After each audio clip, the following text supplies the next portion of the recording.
On ne tombe plus dans. Vous divisez les Camerounais pour mieux régner. Vous sémez la zizanie pour vous empiffrer derrière nos dos. Les gens comme nous éveillés, on ne tombe plus dans votre manipulation. Une bande de petits totos d'affamés qui se font passer pour des personnes sérieuses sur la toile. Faut aller porter plainte. Des petits sorciers, des gens sans état d'âme, sans foi ni loi. Des gens pour un centime qui peuvent vendre leur pays. Vous avez fini de détruire les familles des gens. Tu es assis ici là en Europe en train de siroter du bon vin de Bordeaux, du bon champagne de Gignac. Tu es en train de siroter ça pendant que les pères de famille qui vivent au Cameroun avec leurs enfants et femmes sont en train de croupir dans les prisons à cause de votre manipulation. Tu es incapable de multiplier les lives pour lancer les cagnottes pour qu'on les vienne en aide. Mais pour venir te faire voir dans le dossier du tribalisme, tu ouvres ton essoura nous là pour venir ouvrir ça. Je dis que toi, zéro respect pour toi jusqu'à la terre finie. Alors tu es le plus gros hypocrite des pères que j'ai vu ici sur la toile. C'est toi. Un vieux père que même une jeune fille manipule. On pilote. Il n'est même pas libre de ses faits et gestes. Avec tous tes abonnés, 1 million d'abonnés là, tu ne peux pas faire les cagnottes. Pour les prisonniers politiques là tous les 2 mois. Tu crois qu'ils vivent de quoi? Vous avez volé l'argent de Survivor. Vous avez volé l'argent de la campagne de 2018. Eux ils sont en train de croupir en prison. Pendant que vos élites et vos leaders pour qui vous êtes en train de mener les combats, leurs enfants continuent paisiblement à vivre leur vie. Toi-même devant, pendant que tu envoyais les petits brûler les stations-service au Cameroun, tu es en train de t'empiffrer de comment on appelle encore la mutuelle à la paella là. Je vais t'attendre au tribunal.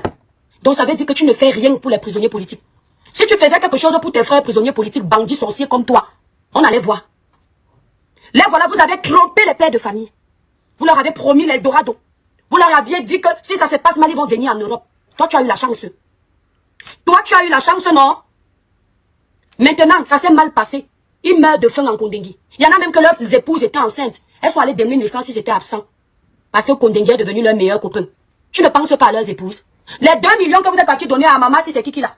De Papa Belka. Dans une grande maison où elle vit. Allez filmer les maisons des prisonniers politiques. Vous allez comprendre la roubladise, la manipulation de ces gens. Les prisonniers politiques là, leur maison c'est la pauvreté de ça. Donc vous n'avez pas l'argent pour retaper leur maison en guise de reconnaissance. Quand Papa Anissé et Kane meurent, ils prennent la photo de Papa Anissé et Kane, ils pleurent plus que les doigts là eux-mêmes. C'est-à-dire qu'on perd notre enfant. Ils viennent jouer l'hypocrisie de pleurer notre enfant plus que nous. Ils partent dans les trains. Justice pour Papa Anissé et Kane. Justice, justice.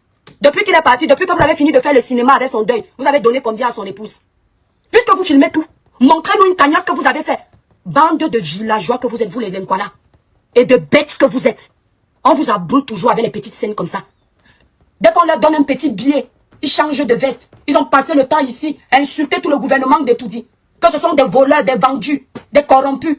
Pendant des années 2018 jusqu'en 2025, il ne fallait pas accepter un membre du gouvernement. À 3 mois des élections, ils sortent la tête pure du gouvernement. Issa Tiroma. 3 mois des élections.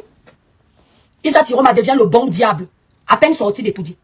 Parce qu'ils comprennent qu'en marchant avec lui, il peut leur amener un pouvoir qu'ils vont exercer dans leur village pour écraser les autres communautés. Ça veut dire que même Papa Atanga nous dit que vous écrasez ici tous les jours.